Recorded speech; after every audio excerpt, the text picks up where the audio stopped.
Very important प्रश्न है और मैथ के प्रश्नों को हम यूं ही यानी 10 सेकंड में आपको सॉल्व करके दिखाएंगे। तो बिना देरी किए चलिए हम लोग शुरू करते हैं। सबसे पहले हम मैथ के क्लास को करेंगे जो कि यहाँ पे दिया गया है, देख सकते हो। पहले हम मैथ हल करेंगे, उसके बाद हम जीके जीएस पर चलेंगे। वेरी इंपॉर्टेंट प्रश्न है, एक भी प्रश्न स्किप मत करना, आप खुद ही जान पाएंगे कितना महत्वपूर्ण प्रश्न है। तो देख सकते हो आप बोल रहे थे बहुत ही आसान प्रश्न सर आ रहा है, तो देख सकते हैं ये टफ प्रश्न है। आप इसे आसानी से सॉल्व कर लोगे तो आपको आसान लगता है, लेकिन प्रश्न बहुत टफ है। दिया गया है यदि 5 वर्ष बाद देय रुपया 4800 देय ऋण को 5 बराबर वार्षिक किस्तों में चुकाना है। सीधे से पता लग गया कि यह वार्षिक किस्त का सवाल है, किस्तों का सवाल है। और ब्याज की दर दिया गया है 10%, तो प्रत्येक किस्त कितने रुपए की होगी ये पूछा गया है। तो हमें पता नहीं है, तो मैं मान लेता हूं जो माना पहली किस्त कितनी की होगी, 100 रुपए की होगी, ये मैं मान लिया। यहाँ पे लिख दे रहा हूँ माना, नहीं तो आप कंफ्यूजन हो जाएंगे। माना पहली किस्त जो है ये हमारी 100 रुपए की होगी। अब अगली किस्त जब मुझे देना होगा तो ध्यान देना 10% बोल रहा है ब्याज होगी, तो 100 का 10% कितना हो जाएगा दूसरे किस्त में, 120 हो जाएगा। सॉरी 110 होगा, ध्यान देना इसे हम। हाँ अब देखते हैं 110 रुपये हो जाएगी 10%। फिर तीसरे किस्त में फिर 10 रुपये, मेरा 110 में 10 रुपये और लगेगा तो कितना हो जाएगा, 120 हो जाएगा। फिर चौथे किस्त में कितना हो जाएगा, 130 हो जाएगा, ध्यान देना 130 हो गया। और इसमें कितना हो गया, 140 हो गया। टोटल हमारा 140 हो गया। 5 ही बार बोल रहा था, 5 बराबर किस्तों में चुकाना है। अब यदि इसे आप जोड़ेंगे तो 0 हो गया ये, और ये 4 3 7 2 9 1 10 की 0 हो गया, डबल 0 1 2 1 2 6 हो गया, ये यानी हमारा 600 आ गया। लेकिन ध्यान देना प्रश्न में बोल रहा है जो हमको अंत में उसे 600 रुपये दिया, लेकिन प्रश्न में कह रहा है 600 नहीं 4800 रुपये देना है। यानी 600 से ये कितना देना है हमको, 4800 रुपये हमको देना है। तो 600 से कितना ज़्यादा है, 8 गुना ज़्यादा है। तो जो ये हमारी किस्त थी ये 100 रुपये ना होके 8 गुना ज़्यादा होगी, यानी 800 रुपये हमारी एक महीने की किस्त होगी। यानी पर मंथ हमें 800 रुपये देना होगा, 100 ना दे के 800 देना होगा। यानी डी आपका बिल्कुल करेक्ट हो जाएगा। तो देख सकते हैं कितने आसानी से हम इसे सॉल्व कर लिए इतने टफ प्रश्न को।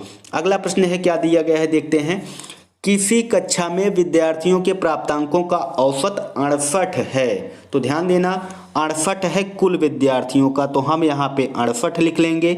आगे क्या कह रहा है, कक्षा में लड़कियों के प्राप्तांकों का औसत 80 है। तो लड़की यहाँ पे मैं लिख दे रहा हूँ, लड़की को F कहते हैं फीमेल और जेम्स को यम कहते हैं मेल। तो देख लेना फीमेल मतलब लड़की है।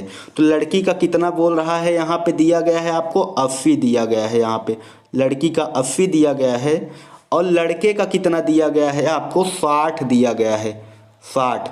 तो हम इसे रेशियो कैसे लगाएंगे देखना, जब इसका हम करेंगे तो 68 60 में से घटेगा तो 8 आएगा, और 80 का जब हम घटाएंगे तो कितना आ जाएगा 68 में से, बताइए 12 आ जाएगा। ये 8 और 12 आ गया। जब हम इसको काटा पीटी करेंगे तो 4 दूनी 8 और 4 तिहाई 12, इतना आ गया। यानी 2:3 आ गया। अब यहाँ से हम आगे चल रहे हैं, देखना यहाँ पे, ठीक है। यहाँ पे मैं ये लाइन खींच दिया हूँ। अब क्या करना है, आपसे पूछा क्या गया है, अब ये देखना है। तो पूछा गया है 80 लड़के हैं, तो कक्षा में कितने प्रतिशत विद्यार्थी लड़के हैं, लड़के का पूछा गया है। तो लड़के यहाँ पे कौन है, ध्यान देना लड़के का पूछा गया है। तो लड़के कौन है, 3 है। 3 और बटे में टोटल रखना है, यानी टोटल संख्या 5, और गुणे में आपको क्या रखना है, ये ध्यान में रखना है 100। 3 5 फिर 100, 5 से काटोगे तो 20 बार जाएगा, यहाँ पे 20 3 60 हो जाएगा आपका। यहाँ मैं दिखा दे रहा हूँ आपको कितना आ जाएगा, 3/5 गुणे, 1 मिनट दोस्तों, ये 3/5 गुणे, नोट किए थे कि नहीं उतना, 5/100 काटोगे तो 20 पे जाएगा, और 20 3 60 हो जाएगा। यानी आपका 60% बिल्कुल करेक्ट, यानी ए आपका बिल्कुल करेक्ट हो जाएगा। तो कैसे आया समझ गए आप। यदि लड़कियों का हमसे पूछता तो लड़कियों का कितना था, तो हम कर देते 3/5 गुणे 100, लड़कियों का 3/5 करते, 2/5, लड़कियों का कितना था 2/5 कर देते। तो 5 दूनी 10, 20 दूनी 40, तो लड़की 40% है और लड़के 60% है। क्लियर है, लड़कियों का पूछता तो ऐसे, लड़कों का ऐसे। इसी प्रकार अगला प्रश्न देखते हैं क्या पूछा गया है। देख सकते हो दोस्तों अगला प्रश्न, 14 छात्रों और उनकी शिक्षिका की औसत आयु 15 वर्ष है। तो ध्यान देना, ये हमारा 14 छात्र, ऐसे ही सेम आपको करना है।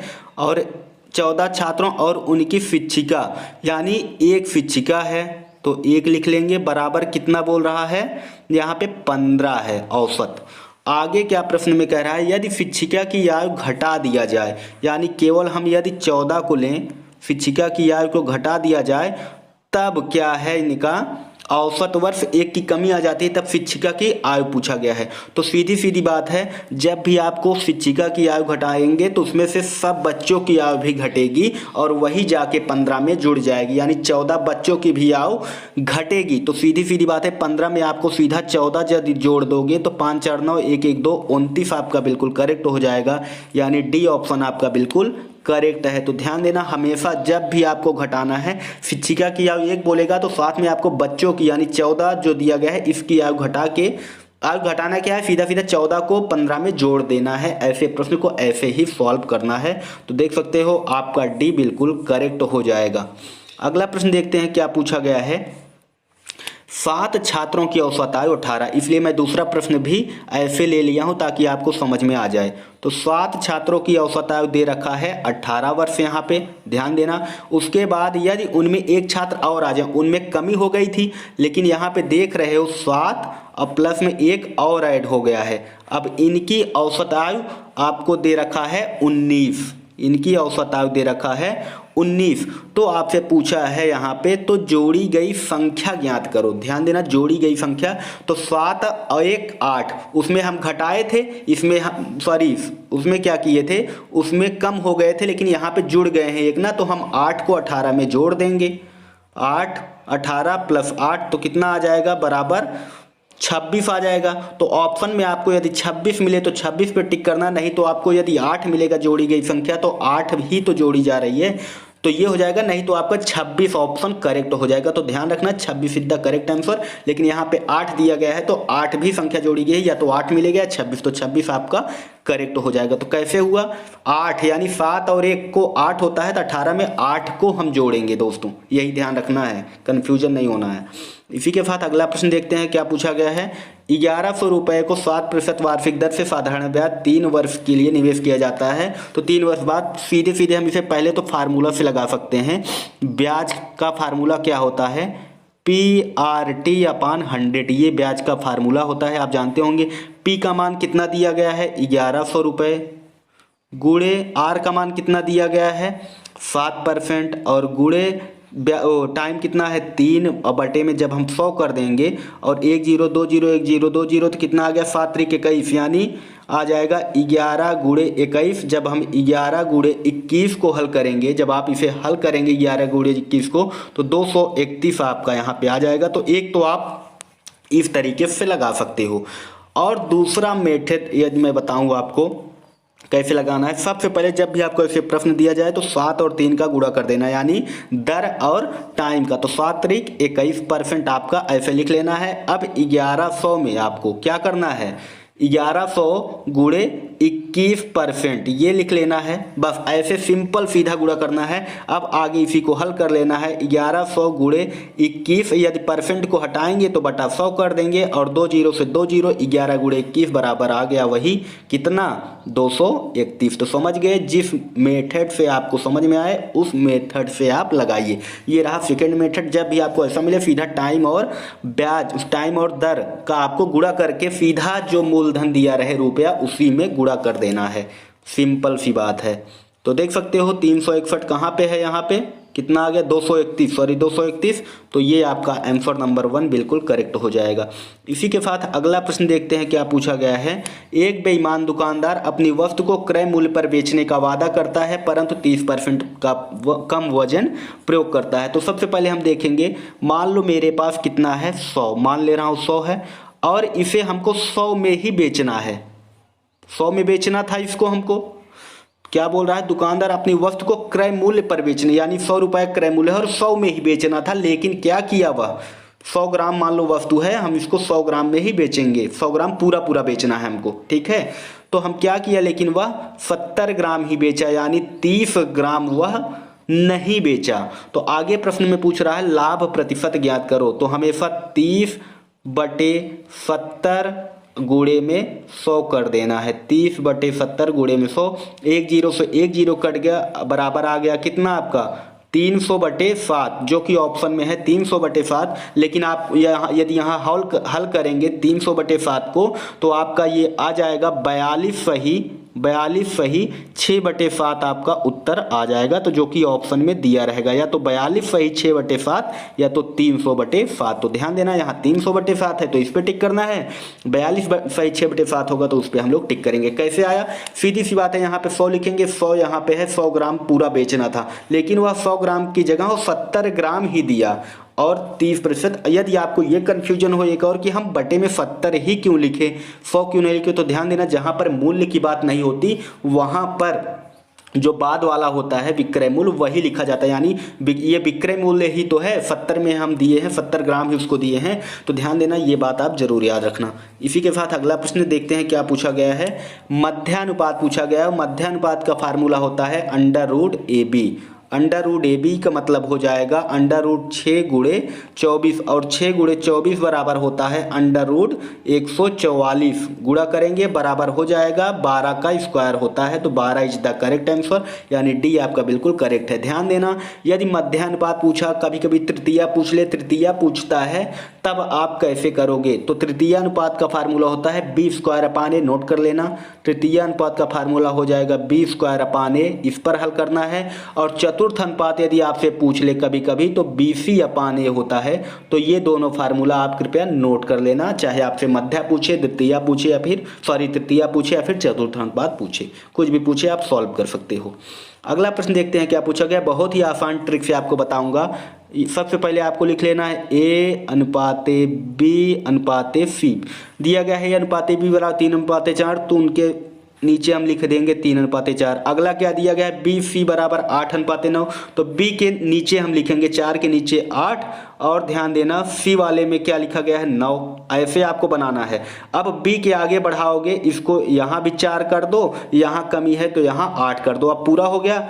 अब इसी को हल कर लो, 8 3 की ये गुणा करोगे 24 हो जाएगा, 8 चौक ये 32 हो जाएगा, 9 चौक 36 हो जाएगा। तो क्या पूछा है आपका A और C, सीधा आ गया 24 और 36, इसी को काट दोगे तो कितना हो जाएगा 8 3 24, नहीं 8 से नहीं कटेगा, 24 किससे कटेगा, मान लो जो 36 दोनों कट जाए 12 से कट जाएगा, 12 दूनी 24 और 12 तिहाई 36, तो 2/3 आपका बिल्कुल करेक्ट हो जाएगा। तो देख सकते हैं आप ऐसे प्रश्न पूछे तो इस तरीके से आप इसे सॉल्व कर सकते हो। इसी प्रकार ये प्रश्न भी एग्जाम में पूछा जाता है। इस प्रकार के प्रश्न, एक सिपाही को अपने से 100 मीटर आगे एक चोर दिखाई दिया, तो सबसे पहले ये लकीर बना लेते हैं। लकीर हो गई, ये हो गया सिपाही, यहाँ हो गया कौन, चोर, ठीक है, ये चोर है, यहाँ कौन है, पुलिस है। मैं बना दे रहा हूं ताकि आपको कंफ्यूजन ना हो। ये पुलिस है, ये चोर हो गया। 100 मीटर दूरी पर दिखाई दिया, दूरी कितनी है 100 मीटर। अब क्या कर रहा है, पुलिस ने, सिपाही ने उसका पीछा करना आरंभ किया और चोर ने भागना आरंभ कर दिया। यदि चोर की चाल दिया है 8 किलोमीटर प्रति घंटा और सिपाही की चाल 10 किलोमीटर प्रति घंटा, यानी सिपाही उससे 2 गुना ज़्यादा, तो हमको घटा देना है सीधा सीधा सिपाही की चाल। यदि घटाओगे चाल तो आपका क्या आ जाएगा, सीधा सीधा 2, यानी 10 - 8 बराबर 2 किलोमीटर प्रति घंटा की चाल से वह जाएगा, कौन, सिपाही जाएगा। अब उसे पकड़ेगा कितनी दूरी पर, ये आपसे पूछा गया है। तो कितने भागने के बाद पकड़ेगा, चोर भाग रहा है 8 किलोमीटर प्रति घंटा से, 8 किलोमीटर प्रति घंटा से 100 किलोमीटर वो गया, तो कितना हो जाएगा इसका 800 हो जाएगा। 800 दूरी तय करेगा तो पकड़ेगा कितने में, ये 2 किलोमीटर से जा रहा है, तो 2 चौक 8 यानी 400 किलोमीटर पर ये इसे पकड़ लेगा, यानी बी आपका बिल्कुल करेक्ट हो जाएगा। तो यदि समझ में ना आया तो कमेंट करके पूछना, लेकिन बहुत ही आसान है और बहुत ही इंपॉर्टेंट है दोस्तों। इसी के साथ अगला प्रश्न देखते हैं। एक लंबवृत्तीय बेलन की ऊंचाई 14 सेंटीमीटर है, ये आपसे पूछा गया है। लंबवृत्तीय बेलन की ऊंचाई 14 सेंटीमीटर है तथा इसका वक्रपृष्ठ क्षेत्रफल इतना दिया गया है 88 वर्ग सेंटीमीटर, तो इसके आधार की त्रिज्या पूछी गई है। तो ध्यान देना हमेशा बेलन का वक्रपृष्ठ आपको आना चाहिए। फार्मूला है बेलन का वक्रपृष्ठ आपको आना चाहिए। फार्मूला मैं बता दे रहा हूँ, होता क्या है बेलन का वक्रपृष्ठ का 2 पाई RH होता है, याद कर लेना। अब इसी पे मान रख दो, ध्यान देना वक्रपृष्ठ क्या दिया गया है, यहाँ पे दिया गया है वक्रपृष्ठ 88 यानी 2 पाई RH बराबर 88 दिया गया है। इसी को सॉल्व कर लो, देखो 2 गुणे 22 पाई का मान 22/7 गुणे R आपको ज्ञात करना है, गुणे H का मान दिया गया है, देख सकते हो 14 यहाँ पे बराबर हो गया 88। ठीक है, समझ में आया। अब R का मान ज्ञात करना है तो R केवल बाएं तरफ आप रखो, बाकी सबको दाएं तरफ करोगे तो 88। अब देखना जो बटे में है वो गुणे में जाएगा यानी 7 गुणे में जाएगा, और जो अंश में है वो हर में आएगा यानी 2 गुणे 22 और गुणे 14, इतना हर में आ जाएगा। 7 से काटेंगे 7 दूनी 14 और 22 चौक 88 4 बार गया, और 2 से काटेंगे 2 दूनी 4 और 2 से 2 कट गया यानी R बराबर आपका सीधा 1 आ गया, जो कि डी ऑप्शन आपका बिल्कुल करेक्ट है। और मात्र 5 से 10 सेकंड में आप कैसे इसे सॉल्व कर लिए देख सकते हैं। अगला प्रश्न क्या पूछा गया है, एक कमरा 12 मीटर लंबा 9 मीटर चौड़ा 8 मीटर ऊंचा है, तो इसमें अधिकतम कितनी लंबाई का बांस रखा जा सकता है। वेरी इंपॉर्टेंट प्रश्न है, फार्मूला नोट करते चलना दोस्तों। फार्मूला होता है आपका यहाँ पे √L² plus B² plus H², ये फार्मूला आप नोट कर लेना। अब क्या करेंगे, L का मतलब लंबाई हो गया, कमरे की लंबाई यानी 12 बराबर में 144 हो जाएगा, प्लस में करेंगे इसको तो B मतलब क्या होता है, चौड़ाई होता है, तो चौड़ाई कितना दिया गया है 8 × 64 हो जाएगा, और प्लस करेंगे तो कहाँ दिया गया है, ऊंचाई कितनी दी गई है, H मतलब ऊंचाई, तो सॉरी H नहीं, H मतलब ऊंचाई होता है, तो यहाँ हम रख दिए हैं मान लो 1 मिनट सेम ही है तो 9 हम रख दे रहे हैं यहाँ पे, 9 9 81, चाहे आप आगे पीछे कुछ भी रख दो तो ऊंचाई। तो ठीक है, इतना जब हम करेंगे तो कितना आ जाएगा ये हमारा, जब आप इसे हल करोगे सॉल्व करोगे तो आपका ये कितना आ जाएगा 289 आएगा। ध्यान देना 289 और 289 किसका वर्ग होता है 17 का, तो 17 आपका बिल्कुल करेक्ट आंसर ए। कैसे किए, L² मतलब L कितना है 12 है तो 12 रख दिए, यहाँ पे B कितना है ध्यान देना, B मतलब ये है चौड़ाई, तो हम यहाँ पे H पहले कर दिए हैं, यही थोड़ा गलती हुआ है, लेकिन कुछ भी आप आगे पीछे कर सकते हो। H मतलब 8 दिया गया था तो पहले हम 8 को रख दिए फिर हम इसको रखे हैं, तो या तो हम कहिए तो यही फार्मूला ही बदल देते हैं, सीधी सी बात है। यहाँ पे हम H कर देते हैं, 1 मिनट आप कंफ्यूजन ना हो, ये देख सकते हो यहाँ पे L² plus H² plus B², ये फार्मूला है। तो H हम रखे हैं 64 और B रखे हैं 81, समझ गए कैसे, बस यही है। इसी के साथ अगला प्रश्न देखते हैं क्या पूछा गया है, एक आदमी किसी वस्तु को 10% लाभ पर बेचता, सॉरी ये प्रश्न देख लेना, ये मत करना, ये पिछले आगे वाले प्रश्न का इसमें ऐड हो गया है यानी टाइपिंग मिस्टेक हो गई है, तो ये नहीं है, तो कन्फ्यूजन मत होना, इसलिए मैं इस पर देख सकते हो ऐसे कर दिया हूं, तो ये कंफ्यूजन मत होना। प्रश्न आपका यहां से शुरू है, 10 पुरुष 8 दिनों में एक नहर की खुदाई कर सकते हैं, तो 15 पुरुष इस कार्य को कितने दिनों में। फार्मूला होता है M1D1 और यहाँ पे बराबर M2 होता है D2, यही फार्मूला है। तो M1 कितना है 10 पुरुष कितने दिनों में 8 दिनों में, बराबर M2 कितना दिया गया है 15 पुरुष कितने दिनों में, यानी ये आपको ज्ञात करना है। तो x कर लेते हैं, यही x का मान चाहिए, तो x बराबर 10 × 80 और बटे में आपको क्या करना है 15 कर देना है। जब 15 से आप काटेंगे तो 5.33 आपका करेक्ट हो जाएगा, यानी डी आपका बिल्कुल करेक्ट है। तो इस प्रकार से आप इसे सॉल्व कर सकते हो। अगला प्रश्न क्या दिया गया है, एक आदमी किसी वस्तु को 10% लाभ पर बेचता है, अगर वह इसे 20% कम में खरीदा होता, 20 रुपये ज़्यादा में बेचा होता तो उसे 40% का लाभ होता प्रारंभिक क्रय मूल्य। वेरी वेरी इंपॉर्टेंट प्रश्न है, एक भी प्रश्न ऐसा नहीं है जो इंपॉर्टेंट ना हो, तो एक भी प्रश्न आप स्किप मत करिएगा दोस्तों। तो चलिए शुरू करते हैं। सबसे पहले एक आदमी किसी वस्तु को 10% लाभ पर बेचता है, मान लो मेरे पास 100 है, ऐसे आपको करना है 100 का 10% लाभ। क्या किया, एक आदमी किसी वस्तु को 10% लाभ पर बेचता है, तो हम इसे 10% लाभ पर बेचेंगे कितने में 110 में। आगे बोल रहा है अगर उसने इसे 20% कम में खरीदा होता, अगर मैं 100 नहीं इसे मैं 80 रुपये में खरीदा होता और 20 रुपए ज़्यादा में बेचा होता तो 40%, यानी 80 का हमको 40% लाभ होता है, यही आपको ध्यान में रखना है। यदि 80 का आप 40% निकालेंगे, 1 0 2 0 1 2 0 8 चौक 32, यानी 80 में यदि आप 32 को ऐड करते हो, 80 में यदि आप 32 को ऐड करते हो तो 112 आएगा। यही समझने वाली बात थी, बस इतना ही समझना है आपका। जो 40% ज़्यादा में बेचेगा वो 80 पर बेचेगा। अब यहाँ पे अंतर कितने का आ रहा है, 110 से 2 का लाभ, लेकिन प्रॉफिट हो रहा है। लेकिन यहाँ क्या बोल रहा है, 20 रुपए ज़्यादा में बेचा होता, 20 यानी 2 में नहीं, यह 20 रुपए ज़्यादा में बेचा तो यानी 2 से कितने गुना ज़्यादा, 10 गुना ज़्यादा। तो आपका प्रारंभिक क्रय मूल्य 100 ना होके 10 गुना ज़्यादा यानी 1000 रुपये रहा होगा। तो बिल्कुल करेक्ट, यानी ए आपका बिल्कुल करेक्ट हो जाएगा। समझ गए कैसे हुआ? मात्र इसे 10 सेकंड में आप बहुत ही आसानी से सॉल्व कर सकते हो। अगला प्रश्न है, राम एक घड़ी 20% छूट पर खरीदता है तो 25 रुपए की बचत होती है। तो ध्यान देना, यानी 20% छूट बराबर जो है आपका 25% के बराबर है। सीधी सी बात है, 20% छूट देता है तो 25 रुपए की बचत होती है। तो बताओ कि उसने घड़ी के लिए कुल कितने रुपए दिए। तो सीधी सी बात है, यहाँ हम सीधे 100 करते थे, लेकिन 20% छूट दे चुका है तो हम 80 करेंगे। 80% बराबर जब हम करेंगे तो कितना आ जाएगा, 25 गुणे 80 अब बटा में 20। इसी को आपको करना है सॉल्व, यही हो जाएगा आपका उत्तर। ये कट गया, 2 चौक 8 और 25 चौका 100 आ जाएगा, यानी बी आपका बिल्कुल करेक्ट हो जाएगा। तो ध्यान देने वाली बात क्या थी, यहाँ पे 100 नहीं करना है, 80 करना है, क्योंकि 20% की छूट पहले ही दे चुका है तो केवल 80% करके बराबर कर देना है। ये अगला प्रश्न है दोस्तों, देखते हैं क्या पूछा गया है अगला प्रश्न। एक बात इस प्रश्न में ध्यान रखना आपको, यहाँ पे थोड़ा मिस्टेक हो गया है टाइपिंग में, तो ये आप इसे सही कर लेना। जो यहाँ पे 7 है, ये 7 नहीं होगा, ये 4 दिया गया है, तो इसे आप ध्यान में रखना। दिया गया है, यदि कोई धन चक्रवृद्धि ब्याज पर 7 वर्षों में अपने आप का 4 गुना हो जाता है तो वही धन 64 गुना कितने वर्षों में हो जाएगा। बहुत ही इंपॉर्टेंट प्रश्न है। तो यानी मान लो कोई धन 1 है और ये 4 गुना हो जा रहा है, कितने वर्षों में, 7 वर्षों में। तो ध्यान देना, फिर अगला, फिर आगे की बात कर रहा है, यही धन 7 वर्षों में, यानी कितना, 4 की पावर 2 गुना कितने वर्षों में हो जाएगा, ये 7 वर्षों में होगा।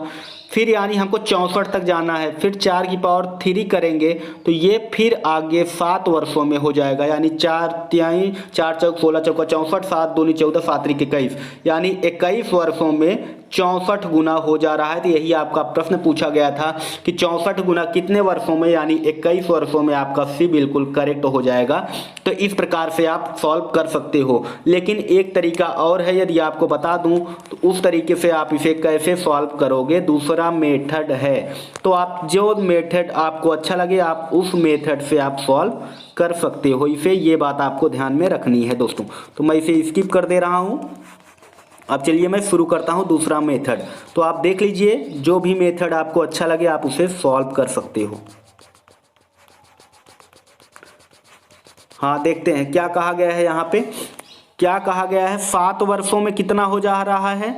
पहला मेथड देख सकते हो, ये 7 वर्षों में हो जा रहा है अपने आप का 4 गुना। फिर दूसरे साल यानी 7 वर्षों में फिर होगा अपने आप का 4 गुना। फिर तीसरे साल में हो जाएगा अपने आप का 4 गुना। यानी देखना, 7 त्रिक 21 वर्षों में 1 एकन्नम 1 और 4 चौक 16 चौका 64 गुना, यानी अपने आप का 64 गुना हो जा रहा है 21 वर्षों में। सीधा सीधा बात है, वही है, चाहे ऐसे करो चाहे वैसे करो, दोनों ऑप्शन बेस्ट हैं। इसी के साथ मैथ का है ये आखिरी प्रश्न, वेरी वेरी इंपॉर्टेंट प्रश्न है।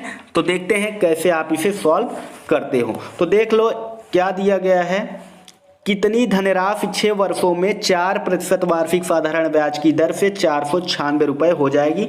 496 यानी ये मिश्र धन है, तो कुछ पता नहीं तो हम मान लेते हैं, मान लो 100 रुपये की धनराशि है।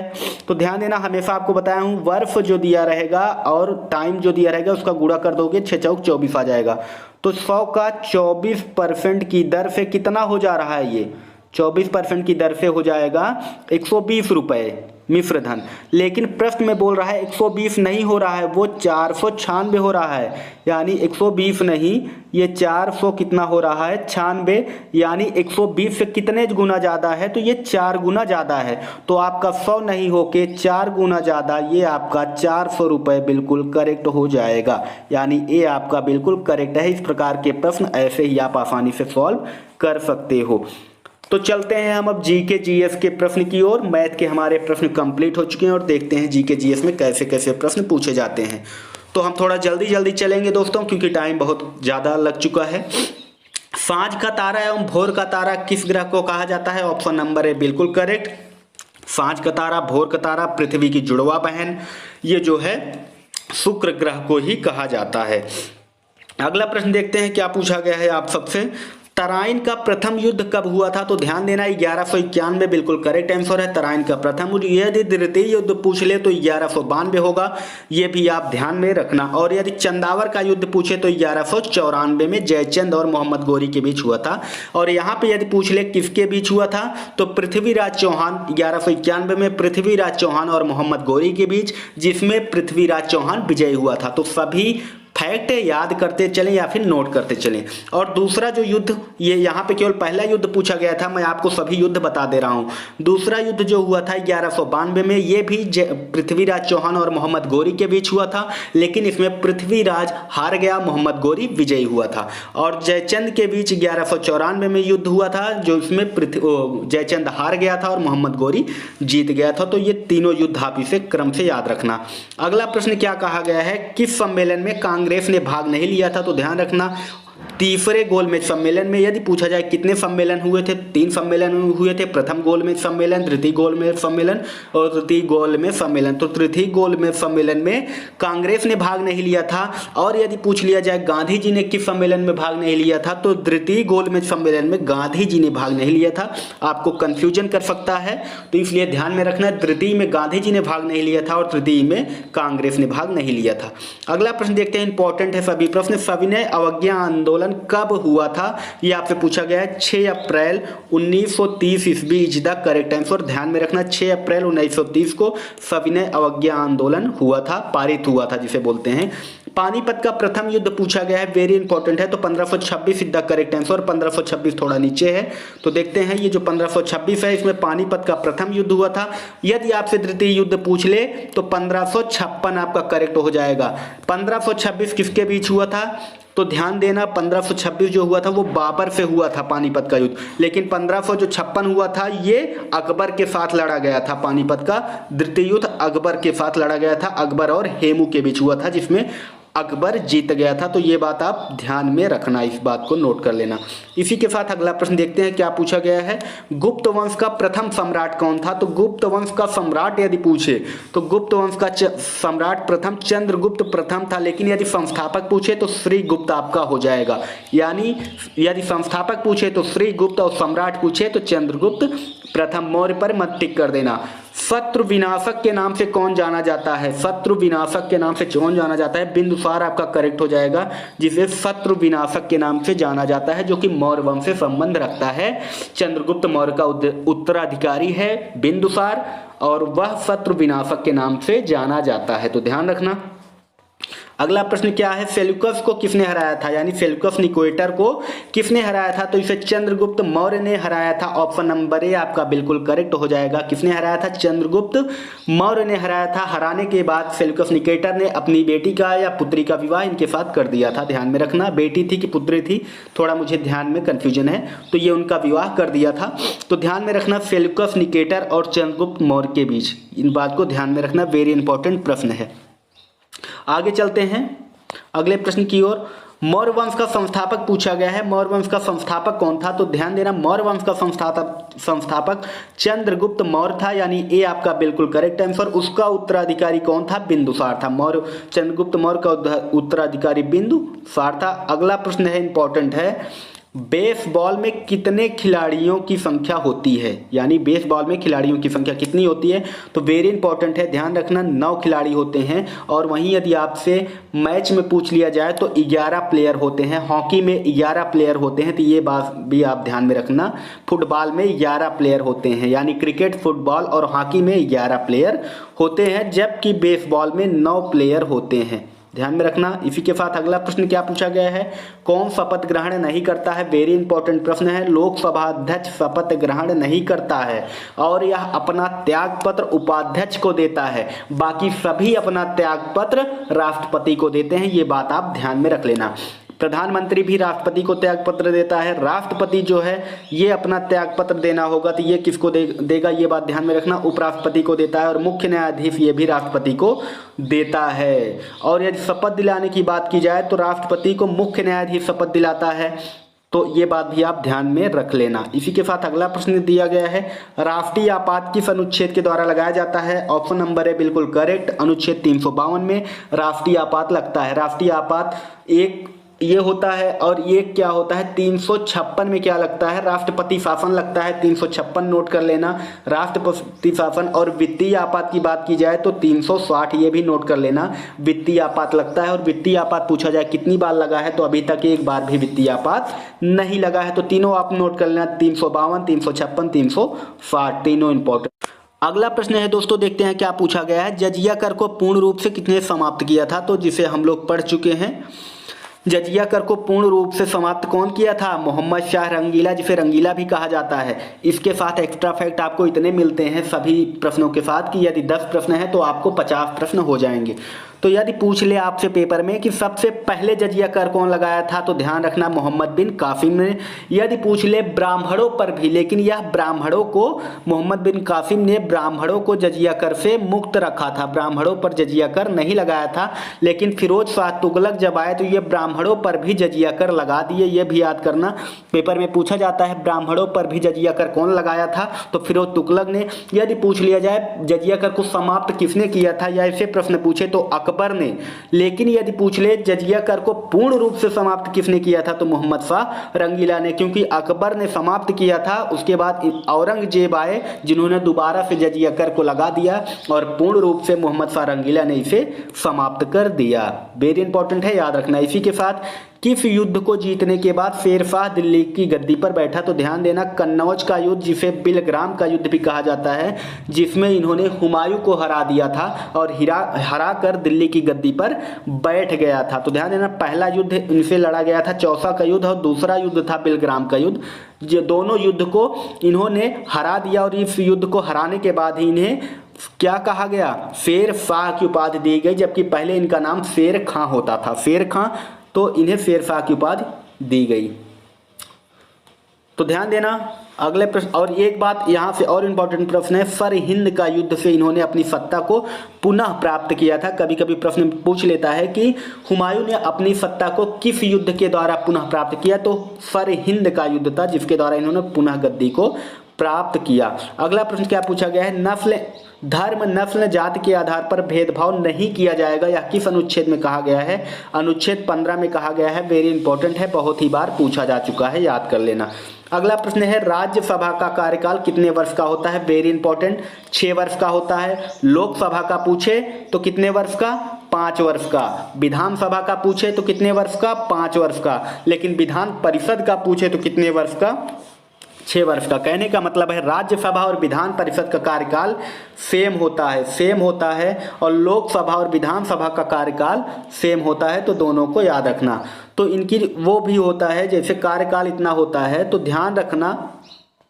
अगले प्रश्न की ओर चलते हैं। 22 भाषाओं का उल्लेख किस अनुसूची में किया गया है, तो ये 8वीं अनुसूची में किया गया है, यानी बी आपका यहाँ पे बिल्कुल करेक्ट हो जाएगा। 22 भाषाओं का उल्लेख 8वीं अनुसूची में किया गया है। यानी पहले कितनी अनुसूचियाँ थी, केवल 8 अनुसूचियाँ थी। वर्तमान में पूछे कितनी अनुसूचियाँ हैं, तो कितनी अनुसूचियाँ हैं, 12 अनुसूचियाँ हैं। तो ध्यान देना 12 अनुसूचियाँ हैं, अभी पहले 8 ही थी। और 22 जो भाषाएं हैं इनका उल्लेख 8वीं अनुसूची के अंतर्गत किया गया है। अगला पूछा गया है, प्रथम पंचवर्षीय योजना की शुरुआत कब हुई थी, तो 1951 से 56, यानी बी आपका बिल्कुल करेक्ट हो जाएगा। 1951 से 56 ईस्वी में प्रथम पंचवर्षीय योजना की शुरुआत हुई थी। पृथ्वी के 32 मीटर नीचे जाने पर ताप में क्या प्रभाव पड़ता है, तो ध्यान देना यदि पृथ्वी से 32 मीटर नीचे जाओगे तो 1 डिग्री सेल्सियस बढ़ जाएगा ताप, 1 डिग्री सेल्सियस ताप बढ़ जाएगा। तो ये थे दोस्तों इतने सारे प्रश्न। यदि आपको सभी प्रश्न महत्वपूर्ण हैं, सभी प्रश्न महत्वपूर्ण लगे हों, अच्छे लगे हों, तो कृपया कमेंट करके हमें ज़रूर बताना। और यदि आपको मैथ की ट्रिक अच्छी लगी हो तो कृपया उसको भी कमेंट करके बताना। जय हिंद, जय भारत।